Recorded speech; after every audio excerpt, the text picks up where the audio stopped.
ಮಾತು ತಪ್ಪಿದೆಯಾ ಸಿದ್ದರಾಮಯ್ಯ ಸರ್ಕಾರ ಯಾವ ವಿಚಾರದಲ್ಲಿ ಅಂತಂದ್ರೆ ತುಮಕೂರಿನ ಸಿದ್ದಗಂಗಾ ಮಠಕ್ಕೆ ನೀರಿನ ಸಮಸ್ಯೆ ಆಗೋದಿಲ್ಲ ಇನ್ಮುಂದೆ ಅಂತ ಏನು ಮಾತು ಕೊಟ್ಟಿದ್ರು.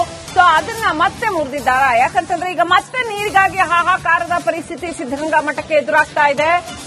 ದೇವರಾಯಪಟ್ಟಣ ಕೆರೆಗೆ ನೀರು ಹರಿಸುವ ಪ್ರಕ್ರಿಯೆ ಬಂದ್ ಆಗಿದೆ. ಹೊನ್ನೇನಹಳ್ಳಿ ಕೆರೆಯಿಂದ ನೀರು ಹರಿಯಬೇಕು ದೇವರಾಯಪಟ್ಟಣ ಕೆರೆಗೆ, ತನ್ಮೂಲಕ ಆ ನೀರು ಸಿದ್ದಗಂಗಾ ಮಠಕ್ಕೆ ಸಿಗತ್ತೆ. ಆದ್ರೆ ಈಗ ಕೆಐಎಡಿಬಿ 70 ಲಕ್ಷ ರೂಪಾಯಿಗಳ ವಿದ್ಯುತ್ ಬಿಲ್ ಅನ್ನ ಪಾವತಿ ಮಾಡದ ಹಿನ್ನೆಲೆಯಲ್ಲಿ ದೇವರಾಯಪಟ್ಟಣ ಕೆರೆಗೆ ಹರಿಬೇಕಾಗಿದ್ದಂತಹ ನೀರು ಬಂದ್ ಆಗಿದೆ. ವಿದ್ಯುತ್ ಸಂಪರ್ಕವನ್ನ ಬೆಸ್ಕಾಂ ಕಡಿತಗೊಳಿಸಿದೆ. ಹಾಗಾಗಿ ನೀರು ಹರಿತಾ ಇಲ್ಲ. 70 ಲಕ್ಷ ರೂಪಾಯಿಯಷ್ಟು ಬಿಲ್ ಅನ್ನ ಸರ್ಕಾರ ಪಾವತಿಸದೆ ಹಾಗೆ ಬಾಕಿ ಉಳಿಸಿಕೊಂಡಿದೆ. ಹಾಗಾಗಿ 6 ತಿಂಗಳಿನಿಂದ ನೀರು ಹರಿದಿಲ್ಲ.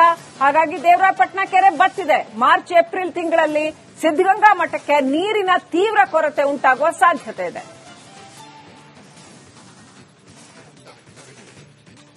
ಸಿದ್ದಗಂಗಾ ಮಠಕ್ಕೆ ನೀರಿನ ತೊಂದರೆ ಆಗದೆ ಇರೋ ಹಾಗೆ, ಯಾಕಂತಂದ್ರೆ ಸಾವಿರ ವಿದ್ಯಾರ್ಥಿಗಳು ಅಲ್ಲಿ ಓದ್ತಾ ಇದ್ದಾರೆ. ಸಾಕಷ್ಟು ದೊಡ್ಡ ಮಠ, ಬಂದು ಹೋಗುವವರು ಕೂಡ ಜಾಸ್ತಿ, ಸಹಸ್ರಾರು ಸಂಖ್ಯೆಯಲ್ಲಿ ಅಲ್ಲಿ ಜನರ ಓಡಾಟ ಇರ್ತಕ್ಕಂಥ ಜಾಗ. ವಿಶೇಷವಾಗಿ ವಿದ್ಯಾರ್ಥಿಗಳಿಗೆ ತೊಂದರೆ ಆಗತ್ತೆ. ಅಂಥದ್ರಲ್ಲಿ ಸಿದ್ದಗಂಗಾ ಮಠಕ್ಕೆ ನೀರಿನ ಸಮಸ್ಯೆ ಮತ್ತೆ ಉಂಟಾಗಬಹುದು. ಇನ್ನಷ್ಟು ಅಪ್ಡೇಟ್ ಪಡ್ಕೊಳ್ಳೋಣ. ನಮ್ಮ ಪ್ರತಿನಿಧಿ ಜಗದೀಶ್ ಫೋನ್ ಕನೆಕ್ಟ್ ಆಗಿದ್ದಾರೆ. ಜಗದೀಶ್, ಏನು ಕಾರಣ ಇದಕ್ಕೆ? ಸರ್ಕಾರ ಯಾಕೆ ಬಿಲ್ ಕಟ್ಟಿಲ್ಲ? ಸರ್ಕಾರದ ಗಮನಕ್ಕೆ ಬಂದಿದ್ಯಾ? ಅಲ್ಲಿ ಸಾವಿರಾರು ಜನ ಮಕ್ಕಳಿಗೆ ತೊಂದರೆ ಆಗತ್ತೆ. ಪುಟ್ ಮಕ್ಕಳು ಓದ್ತಾ ಇದ್ದಾರೆ, ಮಕ್ಕಳಿಗೆ ತೊಂದರೆ ಆಗತ್ತೆ. ಏನೆಲ್ಲ ಅನಾಹುತಗಳಾಗುತ್ತೆ ಇದರಿಂದ? ಶ್ರೀಲಕ್ಷ್ಮಿ, ತುಮಕೂರಿನಲ್ಲಿ ಅಂದ್ರೆ ಹೇಮಾವತಿ ನೀರು ಬರುತ್ತೆ. ಹೇಮಾವತಿ ನೀರನ್ನ ಬುಗುಡ್ನಹಳ್ಳಿ ಕೆರೆಯಿಂದ ಹೊನ್ನೇನಹಳ್ಳಿ ಕೆರೆಯಿಂದ ಮತ್ತೆ ದೇವರಾಯಪಟ್ಟಣ ಕೆರೆ ಮೂಲಕ ಅಲ್ಲಿ ಶುದ್ಧೀಕರಣ ಮಾಡಿ ಸಿದ್ದಗಂಗಾ ಮಠಕ್ಕೆ ಬಳಕೆಗೆ ನೀರನ್ನು ಕೂಡ ಕೊಡ್ಲಾಗ್ತಾ ಇತ್ತು. ಆದ್ರೆ ಈ ಒಂದು ಪ್ರಾಜೆಕ್ಟ್ ಕೆಇಡಿಬಿನಲ್ಲಿ ಕೂಡ ಆಗಿರ್ತಕ್ಕಂಥದ್ದು. ಆದ್ರೆ ಅದು ಏನು ಕೆಇಡಿಬಿಯಲ್ಲಿ 70 ಲಕ್ಷ ಅಮೌಂಟ್ ಅನ್ನ ವಿದ್ಯುತ್ ಬಿಲ್ ಅನ್ನ ಕೆಇಡಿಬಿ ಅವರು ಬೆಸ್ಕಾಂ ಇಲಾಖೆ ಕೂಡ ಪಾವತಿಯನ್ನು ಕೂಡ ಮಾಡಬೇಕಾಯಿತು. ಆ ಒಂದು ಕಳೆದ ವರ್ಷ ಕೂಡ ಈ ಒಂದು 70 ಲಕ್ಷ ಅಮೌಂಟ್ ಅನ್ನ ಬಿಲ್ ಅನ್ನ ಪಾವತಿ ಮಾಡಿ ಅಂತ ಹೇಳಿ ಬೆಸ್ಕಾಂ ಇಲಾಖೆಯವರು ಸಂಪರ್ಕವನ್ನು ಕೂಡ ಕಡಿತ ಕೂಡ ಮಾಡಿದ್ರು. ಆದ್ರೆ ಇದಕ್ಕೆ ರಾಜ್ಯ ಸರ್ಕಾರ ಎಂಟ್ರಿ ಆಗಿ ಇಲ್ಲ, ನಮ್ಮ ಒಂದು ರಾಜ್ಯ ಸರ್ಕಾರದಿಂದಲೇ ಕೂಡ ಈ ಒಂದು 70 ಲಕ್ಷ ಅಮೌಂಟ್ ಅನ್ನು ಕೂಡ ಬಿಡುಗಡೆ ಮಾಡ್ತೀವಿ, ಪಾವತಿನ ಮಾಡ್ತೀವಿ ಅಂತ ಹೇಳಿ ಕೂಡ ಭರವಸೆನ ಕೊಡ್ತಿದ್ರು. ಒಟ್ಟು 1 ವರ್ಷ ಆದ್ರೂ ಕೂಡ ಇದುವರೆಗೂ ಕೂಡ ಆ ಒಂದು ವಿದ್ಯುತ್ ಬಿಲ್ ಬಾಕಿ ಇದ್ದಂತ ಹಣವನ್ನು ಕೂಡ ಪಾವತಿಯನ್ನು ಕೂಡ ಇದುವರೆಗೂ ಕೂಡ ಮಾಡಿಲ್ಲ. ಈ ಒಂದು ಹಿನ್ನೆಲೆಯಲ್ಲಿ ಬೆಸ್ಕಾಂ ಇಲಾಖೆಯವರು ಏನು ನೀರನ್ನ ಡಂಪ್ ಮಾಡೋದಕ್ಕೆ ಬಳಸ್ತಕ್ಕಂಥ ಏನಿತ್ತು ಅಲ್ಲಿ ಒಂದು ಟ್ರಾನ್ಸ್ಫರ್ ಮಾಡೋದಕ್ಕೆ ಒಂದು ವಿದ್ಯುತ್ ಅನ್ನು ಕೂಡ ಕಡಿತ ಮಾಡಿರ್ತಕ್ಕಂಥದ್ದು. ಇದರಿಂದ ಕೆಲವೊಂದು ಕಡೆ ಈಗ ಬೇಸಿಗೆ ಕಾಲ ಕೂಡ ಆರಂಭ ಆಗ್ತಾ ಇರ್ತಕ್ಕಂಥದ್ದು. ಮತ್ತೆ ಸಿದ್ದಗಂಗಾ ಮಠದಲ್ಲಿ ಸುಮಾರು 10,000ಕ್ಕೂ ಹೆಚ್ಚು ಮಕ್ಕಳು ಕೂಡ ಇರುವಂತದ್ದು. ಜೊತೆಗೆ ಈಗ ಜಾತ್ರೆ 15 ದಿನಗಳ ಕಾಲ ಜಾತ್ರೆ ಕೂಡ ಇರುವಂತದ್ದು. ಈ ಒಂದು ದಿನದಲ್ಲಿ ಸಾಕಷ್ಟು ನೀರು ಕೂಡ ಬೇಕಾಗುತ್ತೆ. ಈಗ ಏನು ದೇವರಾಯಪಟ್ಟಣ ಒಂದು ಕೆರೆಯಲ್ಲಿ ಕೇವಲ 1 ತಿಂಗಳಿಗೆ ಆಗುವಷ್ಟು ನೀರು ಮಾತ್ರ ಬಾಕಿ ಇರ್ತಕ್ಕಂಥದ್ದು. ಇದರಿಂದ ಕೆಲವೊಂದು ಕಡೆ ಹೊನ್ನೇನಹಳ್ಳಿ ಕೆರೆಯಿಂದ ನೀರನ್ನು ಕೂಡ ಡಂಪ್ ಮಾಡಬೇಕಾಗುತ್ತೆ. ಇದರಿಂದ ವಿದ್ಯುತ್ ಇಲ್ಲದ್ರಿಂದ ಮೋಟರ್ ಕೂಡ ವರ್ಕ್ ಮಾಡ್ತಾ ಇಲ್ಲ. ಆದ್ರಿಂದ ಕೆಲವೊಂದು ಕಡೆ ಸಿದ್ದಗಂಗಾ ಮಠಕ್ಕೆ ನೀರಿನ ಒಂದು ಅಭಾವ ಕೂಡ ಎದುರಾಗುತ್ತೆ ಅಂತ ಕೂಡ ಈಗ ಹೇಳಲಾಗ್ತಾ ಇರ್ತಕ್ಕಂಥದ್ದು. ಕೂಡಲೇ ಈ ಸಂಬಂಧಪಟ್ಟಂತ ಇಲಾಖೆಯವರು ಯಾರಿದ್ರೆ ಅವರು ಬಿಲ್ ಅನ್ನ ಕ್ಲಿಯರ್ ಮಾಡಿದ್ರೆ ಸಿದ್ದಗಂಗಾ ಮಠಕ್ಕೆ ಎಲ್ಲೊಂದು ಕಡೆ ವಿದ್ಯಾರ್ಥಿಗಳಿಗಾಗ್ಲಿ ಯಾರು ಕೂಡ ನೀರಿನ ಒಂದು ಅಭಾವ ಎದುರಾಗೋದಿಲ್ಲ ಅಂತ ಹೇಳಿ ಈಗ ಹೇಳ್ತಾ ಇರ್ತಕ್ಕಂಥದ್ದು. Srilakshmi, right, thank you Jagadish ಡೀಟೇಲ್ಸ್ಗಾಗಿ. ಕೊಟ್ಟ ಮಾತು ತಪ್ಪಿದೆಯಾ ಸಿದ್ದರಾಮಯ್ಯ ಸರ್ಕಾರ ಯಾವ ವಿಚಾರದಲ್ಲಿ ಅಂತಂದ್ರೆ ತುಮಕೂರಿನ ಸಿದ್ದಗಂಗಾ ಮಠಕ್ಕೆ ನೀರಿನ ಸಮಸ್ಯೆ ಆಗೋದಿಲ್ಲ ಇನ್ಮುಂದೆ ಅಂತ ಏನು ಮಾತು ಕೊಟ್ಟಿದ್ರು. ಸೊ ಅದನ್ನ ಮತ್ತೆ ಮುರಿದಿದ್ದಾರಾ? ಯಾಕಂತಂದ್ರೆ ಈಗ ಮತ್ತೆ ನೀರಿಗಾಗಿ ಹಾಹಾಕಾರದ ಪರಿಸ್ಥಿತಿ ಸಿದ್ದಗಂಗಾ ಮಠಕ್ಕೆ ಎದುರಾಗ್ತಾ ಇದೆ. ದೇವರಾಯಪಟ್ಟಣ ಕೆರೆಗೆ ನೀರು ಹರಿಸುವ ಪ್ರಕ್ರಿಯೆ ಬಂದ್ ಆಗಿದೆ.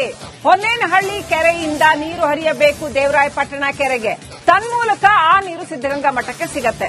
ಆದ್ರೆ ಈಗ ಕೆಐಎಡಿಬಿ 70 ಲಕ್ಷ ರೂಪಾಯಿಗಳ ವಿದ್ಯುತ್ ಬಿಲ್ ಅನ್ನ ಪಾವತಿ ಮಾಡದ ಹಿನ್ನೆಲೆಯಲ್ಲಿ ದೇವರಾಯಪಟ್ಟಣ ಕೆರೆಗೆ ಹರಿಬೇಕಾಗಿದ್ದಂತಹ ನೀರು ಬಂದ್ ಆಗಿದೆ. ವಿದ್ಯುತ್ ಸಂಪರ್ಕವನ್ನ ಬೆಸ್ಕಾಂ ಕಡಿತಗೊಳಿಸಿದೆ. ಹಾಗಾಗಿ ನೀರು ಹರಿತಾ ಇಲ್ಲ. 70 ಲಕ್ಷ ರೂಪಾಯಿಯಷ್ಟು ಬಿಲ್ ಅನ್ನ ಸರ್ಕಾರ ಪಾವತಿಸದೆ ಹಾಗೆ ಬಾಕಿ ಉಳಿಸಿಕೊಂಡಿದೆ. ಹಾಗಾಗಿ 6 ತಿಂಗಳಿನಿಂದ ನೀರು ಹರಿದಿಲ್ಲ. ಹಾಗಾಗಿ ದೇವರಾಯಪಟ್ಟಣ ಕೆರೆ ಬತ್ತಿದೆ. ಮಾರ್ಚ್ ಏಪ್ರಿಲ್ ತಿಂಗಳಲ್ಲಿ ಸಿದ್ದಗಂಗಾ ಮಠಕ್ಕೆ ನೀರಿನ ತೀವ್ರ ಕೊರತೆ ಉಂಟಾಗುವ ಸಾಧ್ಯತೆ ಇದೆ.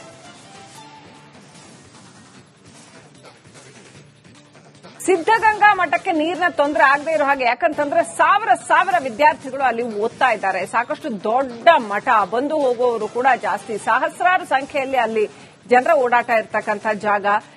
ವಿಶೇಷವಾಗಿ ವಿದ್ಯಾರ್ಥಿಗಳಿಗೆ ತೊಂದರೆ ಆಗತ್ತೆ.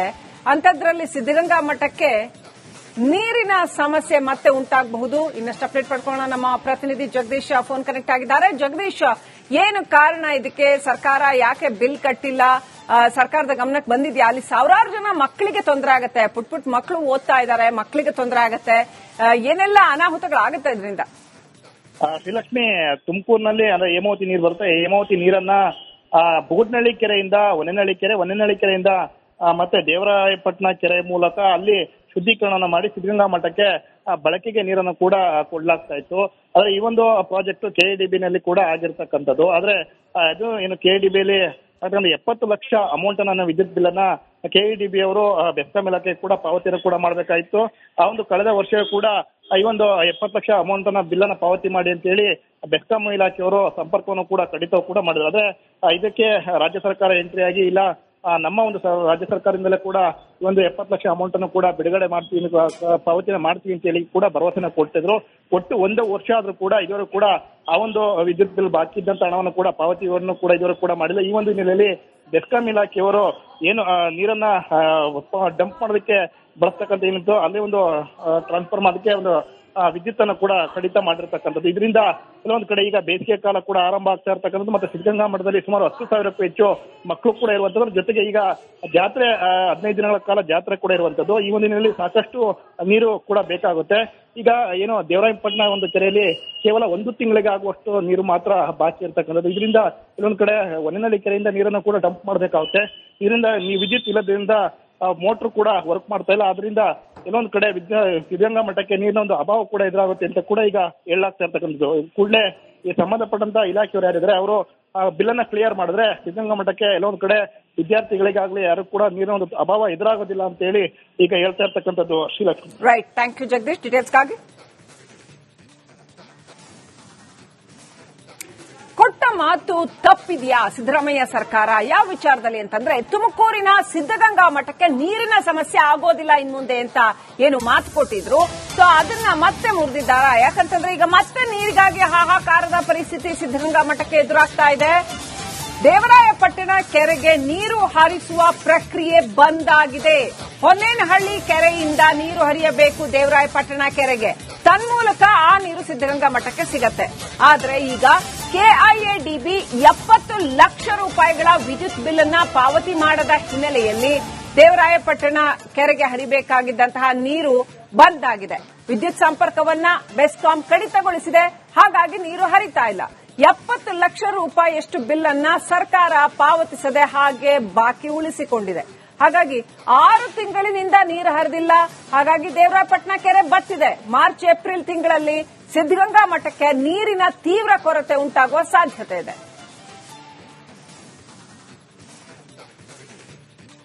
ಸಿದ್ದಗಂಗಾ ಮಠಕ್ಕೆ ನೀರಿನ ತೊಂದರೆ ಆಗದೆ ಇರೋ ಹಾಗೆ, ಯಾಕಂತಂದ್ರೆ ಸಾವಿರ ವಿದ್ಯಾರ್ಥಿಗಳು ಅಲ್ಲಿ ಓದ್ತಾ ಇದ್ದಾರೆ. ಸಾಕಷ್ಟು ದೊಡ್ಡ ಮಠ, ಬಂದು ಹೋಗುವವರು ಕೂಡ ಜಾಸ್ತಿ, ಸಹಸ್ರಾರು ಸಂಖ್ಯೆಯಲ್ಲಿ ಅಲ್ಲಿ ಜನರ ಓಡಾಟ ಇರ್ತಕ್ಕಂಥ ಜಾಗ.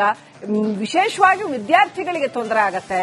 ಅಂಥದ್ರಲ್ಲಿ ಸಿದ್ದಗಂಗಾ ಮಠಕ್ಕೆ ನೀರಿನ ಸಮಸ್ಯೆ ಮತ್ತೆ ಉಂಟಾಗಬಹುದು. ಇನ್ನಷ್ಟು ಅಪ್ಡೇಟ್ ಪಡ್ಕೊಳ್ಳೋಣ. ನಮ್ಮ ಪ್ರತಿನಿಧಿ ಜಗದೀಶ್ ಫೋನ್ ಕನೆಕ್ಟ್ ಆಗಿದ್ದಾರೆ. ಜಗದೀಶ್, ಏನು ಕಾರಣ ಇದಕ್ಕೆ? ಸರ್ಕಾರ ಯಾಕೆ ಬಿಲ್ ಕಟ್ಟಿಲ್ಲ?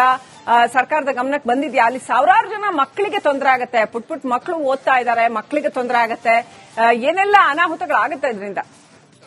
ಶ್ರೀಲಕ್ಷ್ಮಿ, ತುಮಕೂರಿನಲ್ಲಿ ಹೇಮಾವತಿ ನೀರು ಬರುತ್ತೆ. ಹೇಮಾವತಿ ನೀರನ್ನ ಬುಗುಡ್ನಳ್ಳಿ ಕೆರೆಯಿಂದ ಹೊನ್ನೇನಹಳ್ಳಿ ಕೆರೆಯಿಂದ ಮತ್ತೆ ದೇವರಾಯಪಟ್ಟಣ ಕೆರೆ ಮೂಲಕ ಅಲ್ಲಿ ಶುದ್ಧೀಕರಣ ಮಾಡಿ ಸಿದ್ಧಗಂಗಾ ಮಠಕ್ಕೆ ಬಳಕೆಗೆ ನೀರನ್ನು ಕೂಡ ಕೊಡ್ಲಾಗ್ತಾ ಇತ್ತು. ಆದ್ರೆ ಈ ಒಂದು ಪ್ರಾಜೆಕ್ಟ್ KIDB ನಲ್ಲಿ ಕೂಡ ಆಗಿರ್ತಕ್ಕಂಥದ್ದು. ಆದ್ರೆ ಅದು ಏನು KIDB ಅಲ್ಲಿ 70 ಲಕ್ಷ ಅಮೌಂಟ್ ಅನ್ನ ವಿದ್ಯುತ್ ಬಿಲ್ ಅನ್ನ KIDB ಅವರು ಬೆಸ್ಕಾಂ ಇಲಾಖೆ ಕೂಡ ಪಾವತಿಯನ್ನು ಕೂಡ ಮಾಡಬೇಕಾಯಿತು. ಆ ಒಂದು ಕಳೆದ ವರ್ಷ ಕೂಡ ಈ ಒಂದು 70 ಲಕ್ಷ ಅಮೌಂಟ್ ಅನ್ನ ಬಿಲ್ ಅನ್ನ ಪಾವತಿ ಮಾಡಿ ಅಂತ ಹೇಳಿ ಬೆಸ್ಕಾಂ ಇಲಾಖೆಯವರು ಸಂಪರ್ಕವನ್ನು ಕೂಡ ಕಡಿತ ಕೂಡ ಮಾಡಿದ್ರು. ಆದ್ರೆ ಇದಕ್ಕೆ ರಾಜ್ಯ ಸರ್ಕಾರ ಎಂಟ್ರಿ ಆಗಿ ಇಲ್ಲ, ನಮ್ಮ ಒಂದು ರಾಜ್ಯ ಸರ್ಕಾರದಿಂದಲೇ ಕೂಡ ಈ ಒಂದು 70 ಲಕ್ಷ ಅಮೌಂಟ್ ಅನ್ನು ಕೂಡ ಬಿಡುಗಡೆ ಮಾಡ್ತೀವಿ, ಪಾವತಿನ ಮಾಡ್ತೀವಿ ಅಂತ ಹೇಳಿ ಕೂಡ ಭರವಸೆನ ಕೊಡ್ತಿದ್ರು. ಒಟ್ಟು 1 ವರ್ಷ ಆದ್ರೂ ಕೂಡ ಇದುವರೆಗೂ ಕೂಡ ಆ ಒಂದು ವಿದ್ಯುತ್ ಬಿಲ್ ಬಾಕಿ ಇದ್ದಂತ ಹಣವನ್ನು ಕೂಡ ಪಾವತಿಯನ್ನು ಕೂಡ ಇದುವರೆಗೂ ಕೂಡ ಮಾಡಿಲ್ಲ. ಈ ಒಂದು ಹಿನ್ನೆಲೆಯಲ್ಲಿ ಬೆಸ್ಕಾಂ ಇಲಾಖೆಯವರು ಏನು ನೀರನ್ನ ಡಂಪ್ ಮಾಡೋದಕ್ಕೆ ಬಳಸ್ತಕ್ಕಂಥ ಏನಿತ್ತು ಅಲ್ಲಿ ಒಂದು ಟ್ರಾನ್ಸ್ಫರ್ ಮಾಡೋದಕ್ಕೆ ಒಂದು ವಿದ್ಯುತ್ ಅನ್ನು ಕೂಡ ಕಡಿತ ಮಾಡಿರ್ತಕ್ಕಂಥದ್ದು. ಇದರಿಂದ ಕೆಲವೊಂದು ಕಡೆ ಈಗ ಬೇಸಿಗೆ ಕಾಲ ಕೂಡ ಆರಂಭ ಆಗ್ತಾ ಇರ್ತಕ್ಕಂಥದ್ದು. ಮತ್ತೆ ಸಿದ್ಧಗಂಗಾ ಮಠದಲ್ಲಿ ಸುಮಾರು 10,000ಕ್ಕೂ ಹೆಚ್ಚು ಮಕ್ಕಳು ಕೂಡ ಇರುವಂತದ್ದು. ಜೊತೆಗೆ ಈಗ ಜಾತ್ರೆ 15 ದಿನಗಳ ಕಾಲ ಜಾತ್ರೆ ಕೂಡ ಇರುವಂತದ್ದು. ಈ ಒಂದು ದಿನದಲ್ಲಿ ಸಾಕಷ್ಟು ನೀರು ಕೂಡ ಬೇಕಾಗುತ್ತೆ. ಈಗ ಏನು ದೇವರಾಯಪಟ್ಟಣ ಒಂದು ಕೆರೆಯಲ್ಲಿ ಕೇವಲ 1 ತಿಂಗಳಿಗೆ ಆಗುವಷ್ಟು ನೀರು ಮಾತ್ರ ಬಾಕಿ ಇರ್ತಕ್ಕಂಥದ್ದು. ಇದರಿಂದ ಕೆಲವೊಂದು ಕಡೆ ಹೊನ್ನೆನಹಳ್ಳಿ ಕೆರೆಯಿಂದ ನೀರನ್ನು ಕೂಡ ಡಂಪ್ ಮಾಡಬೇಕಾಗುತ್ತೆ. ಇದರಿಂದ ವಿದ್ಯುತ್ ಇಲ್ಲದ್ರಿಂದ ಮೋಟರ್ ಕೂಡ ವರ್ಕ್ ಮಾಡ್ತಾ ಇಲ್ಲ. ಆದ್ರಿಂದ ಕೆಲವೊಂದು ಕಡೆ ಸಿದ್ಧಗಂಗಾ ಮಠಕ್ಕೆ ನೀರಿನ ಒಂದು ಅಭಾವ ಕೂಡ ಎದುರಾಗುತ್ತೆ ಅಂತ ಕೂಡ ಈಗ ಹೇಳಲಾಗ್ತಾ ಇರ್ತಕ್ಕಂಥದ್ದು. ಕೂಡಲೇ ಈ ಸಂಬಂಧಪಟ್ಟಂತ ಇಲಾಖೆಯವರು ಯಾರಿದ್ರೆ ಅವರು ಬಿಲ್ ಅನ್ನ ಕ್ಲಿಯರ್ ಮಾಡಿದ್ರೆ ಸಿದ್ಧಗಂಗಾ ಮಠಕ್ಕೆ ಎಲ್ಲೊಂದು ಕಡೆ ವಿದ್ಯಾರ್ಥಿಗಳಿಗಾಗ್ಲಿ ಯಾರು ಕೂಡ ನೀರಿನ ಒಂದು ಅಭಾವ ಎದುರಾಗೋದಿಲ್ಲ ಅಂತ ಹೇಳಿ ಈಗ ಹೇಳ್ತಾ ಇರ್ತಕ್ಕಂಥದ್ದು. Srilakshmi. Right, thank you Jagadish ಡೀಟೇಲ್ಸ್ಗಾಗಿ.